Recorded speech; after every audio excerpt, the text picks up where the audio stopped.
तभी वहाँ पर चक्री आदि के वो तीनों दोस्तों को लेकर आता है। नंदिनी उन सारे लोगों से कहने लगती है कि बंद करो आप लोगों की लड़ाई, किसी ने भी किसी को किडनैप नहीं किया। नीला और आदि ये दोनों एक दूसरे से प्यार करते थे, तुम दोनों की वजह से ही वो दोनों मुंबई भाग गए। ये सुनने के बाद रजीना और षणमुगम शॉक में रह जाते हैं।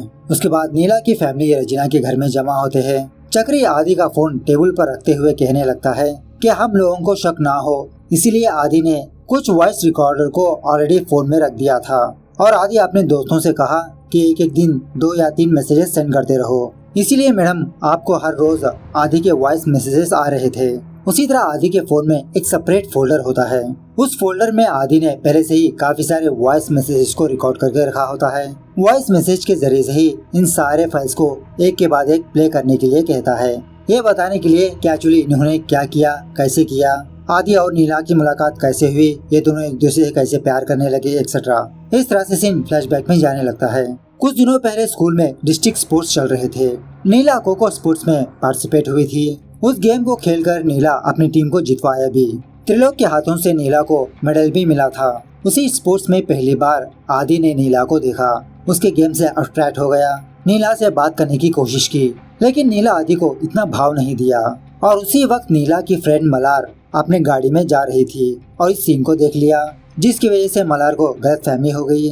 उसके बाद एक दिन नीला और मलार ये दोनों थिएटर गए थे KGF मूवी देखने के लिए। इत्तेफाक से उसी दिन आदि और उसके 3 फ्रेंड्स भी उसी मूवी को आए थे। मूवी के दरमियान आदि और उसके फ्रेंड्स बहुत हंगामा कर रहे थे, लेकिन जब मूवी में मदर सेंटिमेंट आया, आदि की आंखों से आंसू टपकने लगे और ये चीज नीला ने देख लिया। समझ गई थी कि आदि दिल का बुरा नहीं है। इंटरवल के वक्त नीला खुद आदि के पास गई, उसे बात करने की कोशिश की। बातों ही बातों में इन दोनों की दोस्ती हो गई। नीला आदि को किसी जगह पर मिलने के लिए बुलाती है और तभी ये सीन मलार ने देख लिया। दोबारा मलार को गलतफहमी हो गई। खैर दूसरे दिन नीला और आदि ये दोनों किसी कब्रिस्तान में मुलाकात करते हैं। इस तरह से इन दोनों की मुलाकातें बढ़ने लगी। लेकिन अब इन दोनों की फैमिली के बारे में बात करें तो हमेशा रेजिना और षणमुगम लड़ते झगड़ते थे, जिसकी वजह से बेचारी नीला सोच में पड़ गई, क्या इनके माँ बाप इनके रिश्ते को कबूल करेंगे। सो दूसरे दिन नीला यही बात आदि को आके बताती है कि मेरे पापा और तुम्हारी मम्मी ये दोनों एक दूसरे के दुश्मन है, ऐसे में हम दोनों का क्या होगा। लेकिन आदि नीला को दिलासा दिलाने लगता है। उसके बाद जब एक दिन नीला और आदि किसी जगह पर खेल रहे होते हैं, आदि नीला को पीछे से हक करने लगता है। ये देखकर नीला बहुत सीरियस हो जाती है। आदि को डांटने लगती है कि तुम भी सब मर्दों जैसे निकले। आदि को भी बुरा लगने की वजह से नीला से झगड़ा करने लगता है, लेकिन दूसरे दिन ही इन दोनों में समझौता हो जाता है। खैर अब यहाँ पर प्रॉब्लम ये है कि ये गांव बहुत ही छोटा है, सारे लोग एक दूसरे को अच्छी तरह से जानते हैं। सो खुलेआम नीला और आदि ये दोनों एक दूसरे से मुलाकात नहीं कर सकते। सो लोगों की नजर में बुरा बनने के लिए आदि जानबूझ के नीला का पीछा करने लगा था, ताकि इन दोनों की प्यार पर कोई भी शक ना करे। सारे लोग आदि को ही ब्लेम करे, नीला को नहीं। और उस दिन भी नीला खुद आदि से मिलने गई थी। जब ये दोनों मलार को आता हुआ देखा, ये दोनों नाटक करने लगे कि आदि नीला के साथ जबरदस्ती कर रहा है। खैर और कुछ दिनों बाद नीला आदि से मुलाकात करके ये कहने लगती है कि आदि मुझे यहाँ से ले चलो, मुझे इस गांव में नहीं रहना, हम दोनों कहीं पर दूर चलते हैं। आदि कहने लगता है कि नीला घर से भागने की ये उम्र नहीं है, पहले हम अपनी पढ़ाई कर लें, जॉब हासिल कर लें, बाद में देखते हैं। लेकिन नीला आदि से जिद करने लगती है कि इसको यहाँ पर हरगिज नहीं रहना, क्योंकि नीला अंदर ही अंदर अकेला महसूस कर रही थी। इसका फादर फैक्ट्री के कामों में बिजी, इसकी माँ नहीं है, इसकी बड़ी बहन कहीं दूर पर है। सो आदि भी नीला की बात मानकर ये दोनों पक्का प्लानिंग करते हैं। आदि अपनी माँ से यही कहा कि अपने तीनों दोस्तों के साथ मिलकर मन्नार जा रहा है, और वो जो वॉइस मैसेज सेंड करने का प्लान था वो भी नीला का ही था। मतलब जब ये दोनों यहाँ से भाग जाएंगे, आदि के फ्रेंड्स हर रोज एक एक वॉइस मैसेज रेजिना को सेंड करते रहेंगे, ताकि किसी को भी ये शक न आए कि ये दोनों घर से भाग गए। उसके बाद नीला और आदि ये दोनों मुंबई जाने के लिए रेलवे स्टेशन पर आते हैं और आदि के बचे 3 फ्रेंड्स मन्नार चले जाते हैं। खैर ये सारी स्टोरी सुनने के बाद सारे लोगों के होश ही उड़ जाते हैं कि इतने छोटे बच्चे इतना बड़ा प्लान किया, पुलिस को फैमिली मेंबर्स को गुमराह कर दिया। खैर सारे लोग अपने अपने काम में बिजी हो जाते हैं। नंदिनी भी डिसाइड कर लेती है कि ये वापस कोयम्बतूर चली जाएगी। रात होने के बाद नंदिनी रेलवे स्टेशन के पास आती है। तभी नंदिनी एक पुलिस वाले को देखती है, जो एक टीटी से नीला और आदि के बारे में इंक्वायरी करता रहता है। नंदिनी उस पुलिस वाले से पूछने लगती है कि ये केस तो खत्म हो गया ना। पुलिस वाला कहने लगता है अरे मैडम, हमको क्रॉस चेक करना पड़ता है, इससे प्रोसीजर। खैर ये टीटी इन दोनों को लास्ट वीक जो पैसेंजर्स ट्रैवल किया उनकी लिस्ट बताने लगता है। सो इस लिस्ट में नीला और अधिश्याम का नाम तो होता ही है, लेकिन ये दोनों मुंबई नहीं बल्कि गुवाहाटी जाने का प्लान किया था। मतलब वहाँ तक इन्होंने टिकट्स बुक कर ली थी। नंदिनी नीला और आदि की फोटो उस टीटी को दिखाकर पूछने लगती है, क्या उस रात ये दोनों रेलवे स्टेशन पे आए थे? टीटी कहने लगता है, नहीं, मैं इन दोनों को नहीं देखा। यह सुनने के बाद नंदिनी फौरन चक्री को कॉल करती है और उस वक्त चक्री देवी माँ के विसर्जन पर होता है। सारी बात सुनने के बाद चक्री के भी होश उड़ जाते हैं। उसके बाद गांव वाले देवी माँ को नदी में फेंकने के बाद सारे छोटे छोटे बच्चे नदी में जंप लगाते हैं। उसी नदी के अंदर वो बच्चे नीला और आदि की लाश को देखते हैं। उसके बाद क्या था, पुलिस वाले फौरन वहाँ पर आकर इन दोनों की लाश को ऊपर लाते हैं। और एक्चुअली उस वक्त नीला और अदिति ये दोनों एक दूसरे से चिपके होते हैं। मतलब ये दोनों एक दूसरे को हक करके सुसाइड कर लिया।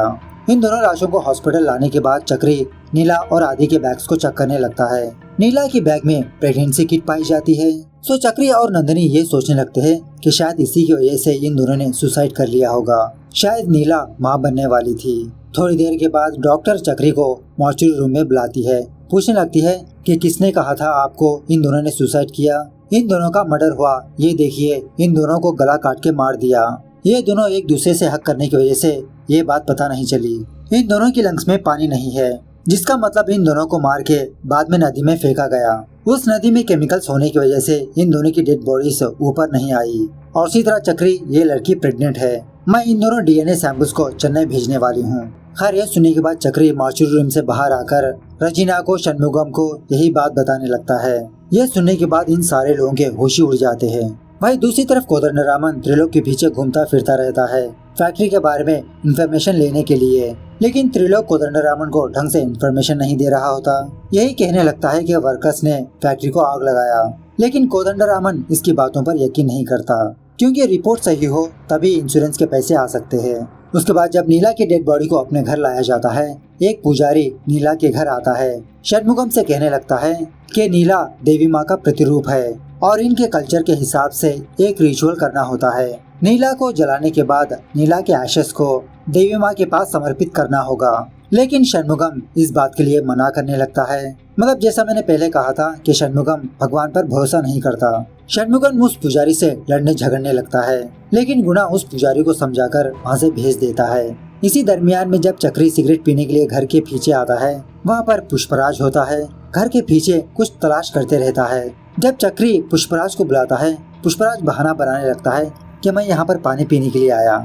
इस तरफ रजीना षणमुगम के पास आकर अपनी विश बताने लगती है कि षणमुगम, हमारे बच्चे एक दूसरे के लिए मरे, एक साथ मरे, तो मैं ये चाहती हूँ कि इन दोनों का अंतिम संस्कार भी एक ही साथ हो। षणमुगम इसके लिए राजी हो जाता है। नीला और आदि की डेड बॉडीज को शमशान घाट ले जाया जाता है। उसी कब्रिस्तान में ईश्वरन नाम का एक बंदा बैठा होता है। ये बंदा कौन है आपको आगे पता चलेगा।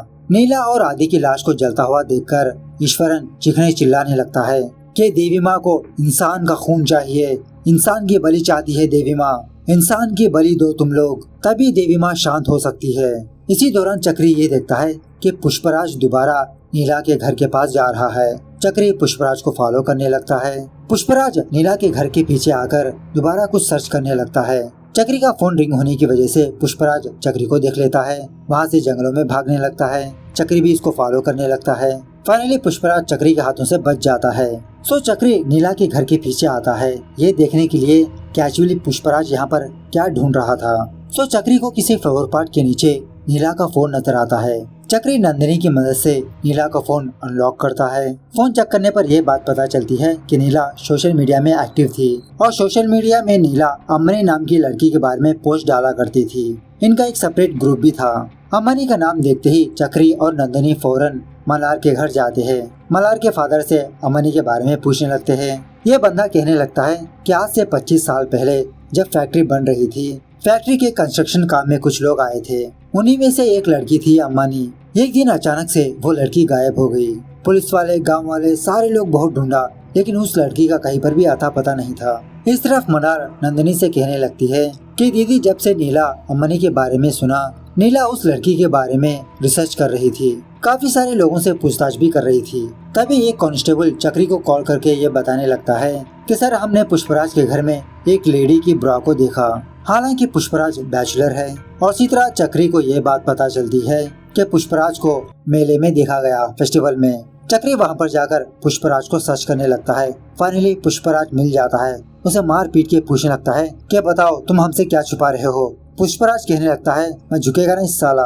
खैर उसके बाद पुष्पराज और सल्वी चक्री नंदिनी के सामने आकर जो सच है वो बताने लगते हैं कि एक्चुअली पुष्पराज और सल्वी का अफेयर चल रहा है। एक दिन पुष्पराज सल्वी से मिलने के लिए उसके घर आया था।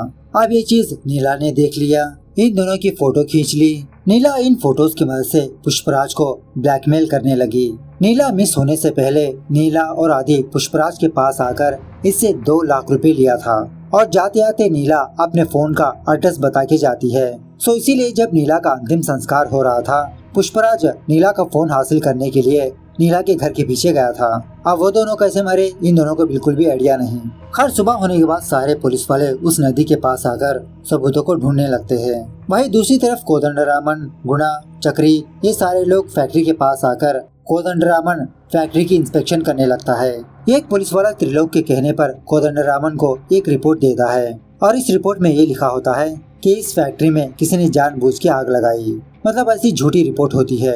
कोदंडरामन बहुत ही डीपली उस फैक्ट्री की इंस्पेक्शन करने लगता है, जहाँ पर इसको कुछ कमियां नजर आती है, जैसे जनरेटर के रूम में डीजल के कैंस होना और उसी कमरे में एक दरवाजा भी होता है, उसकी इंस्पेक्शन करते रहता है। तभी गुणा को सांस फूलने लगती है। फैक्ट्री से बाहर आकर अस्थमा की दवाई को इनहेल करने लगता है क्योंकि गुणा को अस्थमा है। गुणा की ये हालत देखकर चक्री भी गुणा के पीछे आता है। गुणा चक्री से कहने लगता है कि चक्री मुझे पता है कि मेरी बीवी और पुष्पराज का चक्कर चल रहा है, इसमें उसकी गलती कुछ भी नहीं। एक्चुअली मेरा और सल्वी का रिलेशन वर्कआउट नहीं हुआ, पता नहीं क्यों हमको बच्चे पैदा नहीं हो रहे थे। चक्री वहाँ से जाते आते गुणा से पूछने लगता है क्या टेंशन होने पर ही अस्थमा का अटैक होता है। गुणा कहने लगता है हाँ चक्री। चक्री पूछने लगता है तो अब आप किस बात का टेंशन ले रहे हो जो आपको अस्थमा का अटैक हुआ। हर चक्री फौरन उस नदी के पास जाता है क्योंकि वहाँ पर रेजिना आई होती है। चक्री ने ऑलरेडी चेन्नई से कुछ फॉरेंसिक टीम को बुलाया होता है कुछ सैंपल्स वगैरह ले जाने के लिए। थोड़ी देर बाद पुलिस का एक कुत्ता स्मेल सूंघते हुए इन सारे लोगों को जंगलों में ले जाने लगता है और एक्चुअली इस जंगल के रास्ते से जाने पर फैक्ट्री भी आती है। थोड़ी दूर जाने के बाद पुलिस वालों को वहाँ पर कुछ टेंट्स नजर आते हैं। चक्री रेजिना से कहने लगता है कि मैडम ये टेंट्स ईश्वर और उसकी गैंग का है, ये लोग जंगलों में ही अपनी जिंदगी गुजारते हैं। और अंदर जाने के बाद पुलिस वालों को एक गुफा नजर आती है। उस गुफा के अंदर चक्री कुछ ब्लड मार्क्स को देखता है। फौरन फॉरेंसिक वालों को बुलाकर ब्लड सैंपल्स हासिल करने के लिए कहता है और वहाँ का माहौल देखने पर पुलिस वालों को ये शक होने लगता है कि शायद नीला और आदि की बलि चढ़ाई हो, क्योंकि गांव में ब्लैक मैजिक इंसानों की बलि चढ़ाना ये सब होता है। ये सुनने के बाद चक्री को ईश्वर की वो बातें याद आने लगती है। कब्रिस्तान में ईश्वरन यही बातें कह रहा था कि देवी माँ को इंसान की बलि चाहिए। चक्री फौरन ईश्वरन के टेंट में जाकर उसकी तलाशी लेने लगता है। तलाशी लेने पर उस टेंट में चक्री को 2 लाख रुपए नजर आते हैं। सोचने लगते हैं कि पूजा पाठ करने वाले बंदे को 2 लाख रुपए कहाँ से आए। जब ईश्वरन देवी माँ के सामने नाच झूम रहा होता है, पुलिस फौरन इसको गिरफ्तार करके पुलिस स्टेशन लाती है। लेकिन शायद ईश्वरन के अंदर देवी माँ होने की वजह से एक भी बंदा इसको कंट्रोल नहीं कर पाता। उल्टा ईश्वरन इन सारे पुलिस वालों को मार गिराता है। फाइनली चक्री ईश्वरन को शांत करने के लिए उस पर पानी छिड़कता है, तब जाके ईश्वरन शांत होता है। तभी बहुत सारे लोग पुलिस स्टेशन के बाहर धरने पर उतर आते हैं क्योंकि ये सारे लोग ये मान रहे होते हैं कि ईश्वरन देवी माँ का बच्चा है। खैर थोड़ी देर बाद उस ब्लड सैंपल्स के रिपोर्ट आ जाते हैं। रिपोर्ट पढ़ने के बाद ये बात पता चलती है कि उस गुफा में जो ब्लड मिला वो इंसान का नहीं, वो एक्चुअली जानवरों का है। ये बात जाने के बाद डीएसपी रेजिना को बहुत डांटने लगता है और डीएसपी इस केस का इंचार्ज चक्री को दे देता है। ईश्वरन से पूछताछ करने पर ईश्वरन अपना मुंह नहीं खोलता, यही कहने लगता है कि मैंने कुछ भी नहीं किया। उसके बाद चक्री उस पुजारी के पास जाता है ईश्वरन के बारे में पता करने के लिए। पुजारी कहने लगता है कि आज से 25 साल पहले ईश्वरन फैक्ट्री में एज ए इलेक्ट्रिशियन की तरह काम किया करता था। उस वक्त ईश्वरन की सिर्फ एक ही बहन थी और उसी का नाम था अम्मनी। जब फैक्ट्री का काम खत्म हो गया उसी दिन अम्मनी मिस हो गई थी। ईश्वरन ने अपनी बहन को बहुत सारी जगह ढूंढा लेकिन उसका कोई भी अता पता नहीं चला। सो ईश्वरन ने ये सोच लिया कि ईश्वरन पैसे जमा करके अपनी बहन के लिए एक छोटा सा मंदिर बनवाएगा और हर साल फेस्टिवल के दौरान ईश्वरन इस गांव आता है देवी माँ की सेवा करने के लिए। उसके बाद चक्री ईश्वरन के पास आकर नीला की फोटो दिखाकर नीला के बारे में पूछने लगता है। सो उस रात क्या हुआ ईश्वरन बताने लगता है। पुष्पराज से 2 लाख पैसे लेने के बाद नीला और आदि ये दोनों ईश्वरन के पास आए थे जंगल में। ईश्वरन से कहने लगे थे कि ईश्वरन तुमको एक बंदे को मारना होगा जो बहुत ही नीच कमीना कुत्ता है, लेकिन ईश्वरन इस बात के लिए मना करने लगता है कि इसने सिर्फ जानवरों को मारा, इंसानों को नहीं। सो इसी दौरान ईश्वरन इन दोनों के पास 2 लाख रुपए पैसों को देखता है। ईश्वरन के मन में लालच फूटती है। फौरन ईश्वरन आदि के हाथ से पैसे छीनकर वहाँ से भाग जाता है। सो नीला और आदि ये दोनों ये डिसाइड करते हैं कि हम दोनों अपने हाथों से उस बंदे को मार देंगे। वो बंदा कौन है ये दोनों ईश्वरन को भी नहीं बताते। खैर दूसरे दिन चक्री डीएनए रिपोर्ट्स को हासिल करने के लिए हॉस्पिटल आता है। वहाँ पर ऑलरेडी नंदिनी बैठी होती है। इन्वेस्टिगेशन के दौरान क्या क्या बातें पता चली चक्री नंदिनी को बताने लगता है, वही ईश्वरन के बारे में। उसके बाद डॉक्टर डीएनए रिपोर्ट्स को लेकर चक्री और नंदिनी के सामने आती है। कहने लगती है कि नीला के पेट में जो बच्चा था वो बच्चा आदि का नहीं है। और नंदिनी, जब मुझे नीला की डेड बॉडी पाई गई थी तो मैंने नीला के प्राइवेट पार्ट पर कुछ अजीब के निशानात को देखा और इसी तरह रिपोर्ट के जरिए से ये बात पता चलती है कि बहुत दिनों से नीला के साथ सेक्सुअली अब्यूज हो रहा था, मतलब कोई उसके साथ रेप कर रहा था। शायद नीला उसी के बच्चे की माँ बनने वाली थी। यह सुनने के बाद नंदिनी को चक्कर आने लगते हैं, वहीं पर गिर जाती है।